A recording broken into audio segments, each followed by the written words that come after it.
We've talked about how to create space off the line. We've talked about how to create space deep downfield on contested catches. But we've yet to talk about what to do when the ball gets there. What's up, y'all? Welcome to the Coach's Corner. I'm your host, Coach T-Mac, and today we're talking about wide receiver pass catching technique, how to ensure an aggressive ball security and opportunity for yards after catch. If you ever want to catch these conversations live, I stream on Twitch every Monday, Wednesday, and Friday evening, and sometimes on Sundays.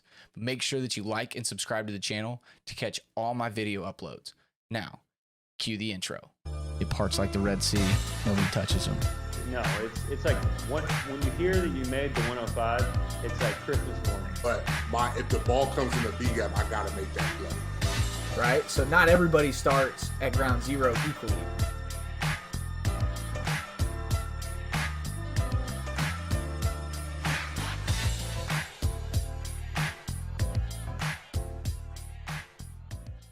I used to fall into a category of thinking that, catching the ball is just catching the ball. You can either do it or you can't. And I still think that there's a lot of validity to that mindset, to that thought process. But how you catch it and understanding why you catch it that way, I think is something that brings a lot of value. So we're going to talk about post-catch high points, and then we're going to talk about, the why of the catch technique. So if you can see that, and really, I only pulled a couple clips, and the clips I pulled, they all stem from, not gonna lie, I'm in the you can or you can't catch camp. And Tatum, there's a ton of, I am too. But I think to take a guy that can catch the ball good to a guy that can catch the ball great and can catch it in all situations, I think that there's a piece of technique that he has to understand. And I think that's what, I want to make sure that we talk about, because that's what can separate. That's what can start to tell us, this is the guy that we can rely on. He can catch the ball, or he can catch the ball in tight windows, in crowded area. He can catch it when he's being contested. So this technique, like I said, this is something that comes directly from post high point catching. So we know it's a 50-50 ball. Our quarterback has thrown a good ball, but our job isn't done once the ball hits our hands. Obviously, we have to secure the catch and things of that nature. And there's going to be a lot of overlap from things that I've said on this channel talking about wide receiver play as we look at these clips. And when I was pulling these clips, I was after one clip. And it's a Reggie Wayne play from like 04, 05. I don't remember the exact date, but in that process, I was able to find some other stuff. Now, predominantly, we're going to look at Reggie Wayne, but I believe this is Coby Fleener. And this is 2000. This clip, the first clip, is 2013 Colts Texans. And because I was looking for Reggie Wayne clips, everything that I pulled to get examples came from the Colts. That doesn't mean that nobody else does it. I couldn't even tell you who the receivers coach was at the time. But this is a technique that is tried and true within the elite receivers, whether you're a pass catching tight end, whether you're a Hall of Famer like Reggie Wayne. This is a technique that everybody has to have.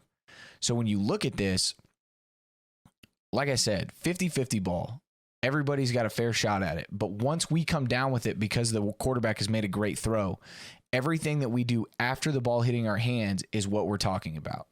So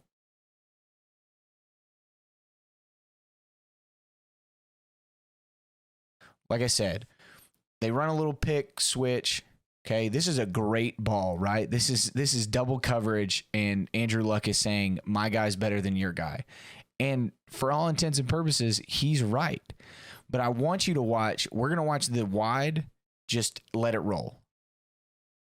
Great ball, times it, jumps it, makes the play. Okay? Now, when this thing switches to the end zone, okay? But actually, before we move on, I want you to look at something. You've heard me talk about this before. Watch this guy and watch this guy. Watch both of them.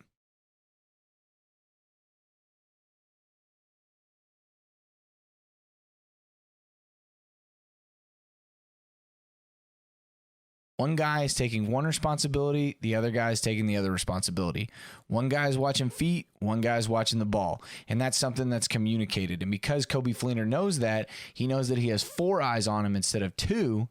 He's got to be confident and he's got to be prominent in all of his movements. He knows his feet are in bounds because of how far removed he is from the sideline. So the only thing that could make this an incompletion is not securing that catch. And that's what we see when we go to the end zone view. When you look at this catch right here, okay? Yes, we made a great throw, okay? But he's framing the ball as it's hitting his hands. He frames it and then immediately rips it into the arm away from the defender.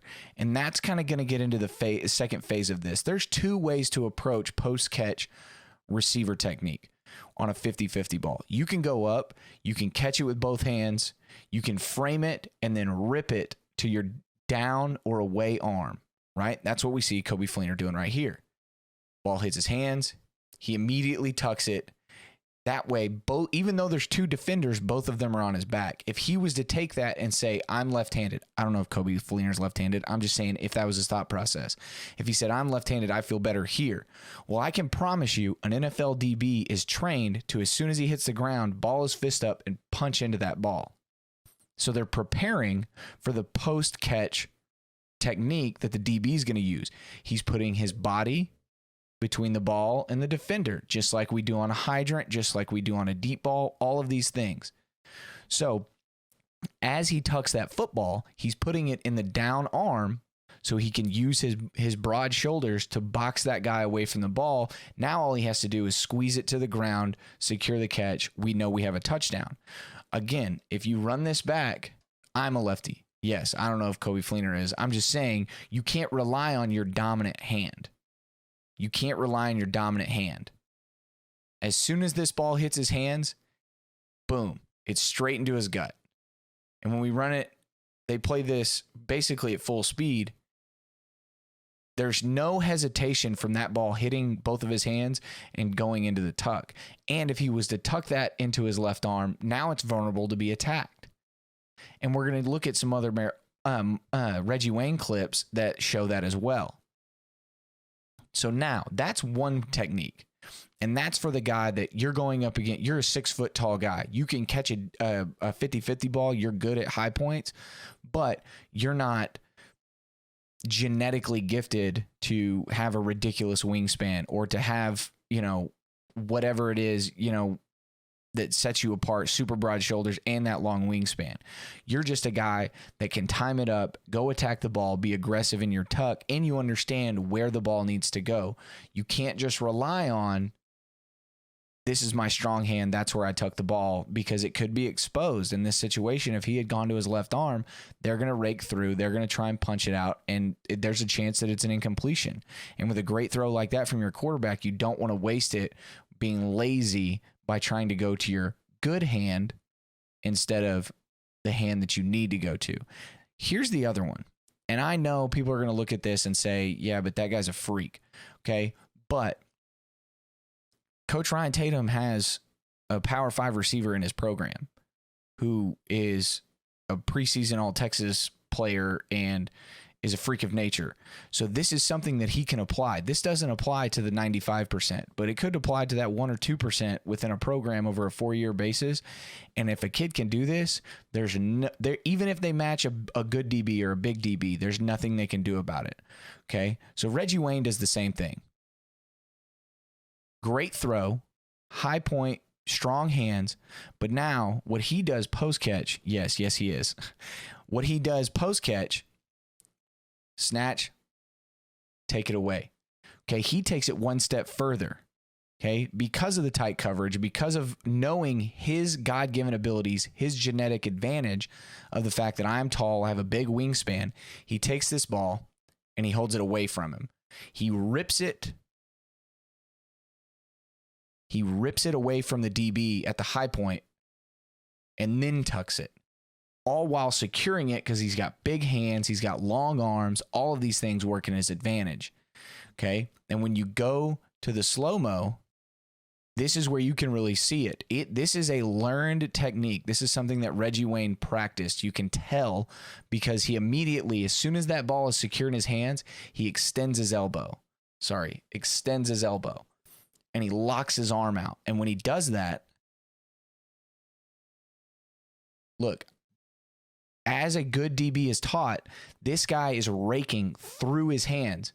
So if Reggie Wayne went straight to his rib cage right here, because of the tight coverage, that guy could pull down on his elbow and potentially create the kind of undecidedness in a ref who is staring directly at the ball. They know they're in bounds, so he's staring directly at the ball, making sure that a catch is being secured.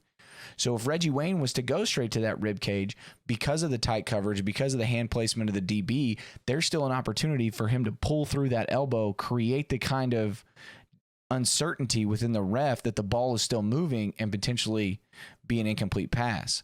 But what we see here is Reggie Wayne immediately extends his right arm.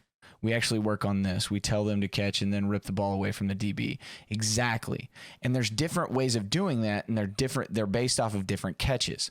So he is extending that arm, and if you look right here, that is the DB's hand. He's playing through the rake. He's trying to pull down. But because of the dominant and powerful catch with the hands, Reggie Wayne can extend the ball away until there's a window for the tuck.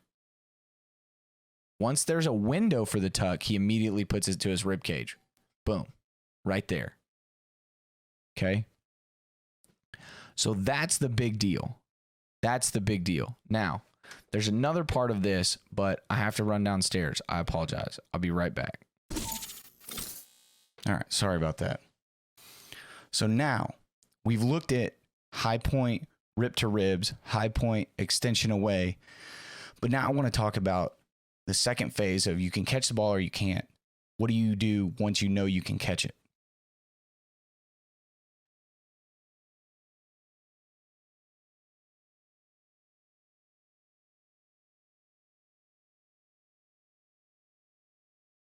Again, these are all clips of Indianapolis Colts because that's what I was looking at. But here is where it gets a little bit interesting.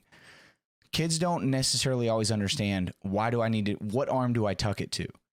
When they're running it out, right? Hey, put it in your sideline hand. When they're running a slant, put it in your inside hand. Why is that?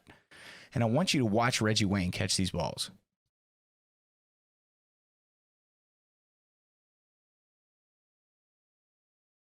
So when you catch a ball, it doesn't matter if it's over the shoulder. It doesn't matter if you're breaking in. It doesn't matter if you're breaking out. When you catch a ball, there is a primary hand and a secondary hand, whatever it is, right? If you're breaking in, it's usually that top hand that's going to be your primary.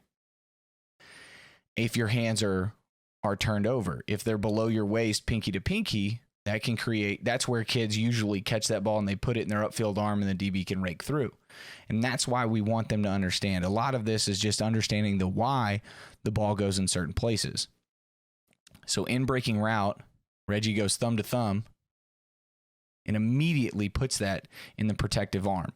If he goes to that favorite hand, right, if he doesn't understand or have the ability to tuck to both, if he goes to that, the ground could force a fumble or an incompletion. But since he goes to that dominant hand, naturally, you have more control of the football with that up top hand. Naturally, he's going to want to tuck it there. So since he does, he has the ability to take the hand nearest the ground and brace his fall. Looking at the next clip, same situation. This one's a little bit closer quarters with a defender, and they're in the end zone, so you don't see the play after. But immediately, because he's thumb to thumb, he's going to pull that to his inside rib, and that's what keeps it from the DB. If he was to turn his hands over and go pinky to pinky on a contested ball like this, I'm not saying he can't make the catch, but if he was in a situation where he needed yards after catch, his natural inclination would be to take that from a left hand dominant hand and pull it to the left side, and this guy could punch through. So making sure that your kids understand why they put the ball where they do. That's what we're looking for. So just something that watching, I felt like needed to be talked about. I felt like it's something that people take for granted what to do after you catch it. And seeing it firsthand this past year with a kid that's got a lot of potential, we want to make sure that we're coaching it all the way to the ground, whether that's the ground on 2 feet or whether that's, you know, being tackled or pushed out of bounds or landing in the end zone. These 2 pieces of technique are pretty difficult to master, but once you do, they're impossible to defend. So make sure that you find a way to implement them into your game to ensure contested ball catches and opportunities for extended yards after catch. Thanks for stopping by the Coach's Corner, and we'll see you next video.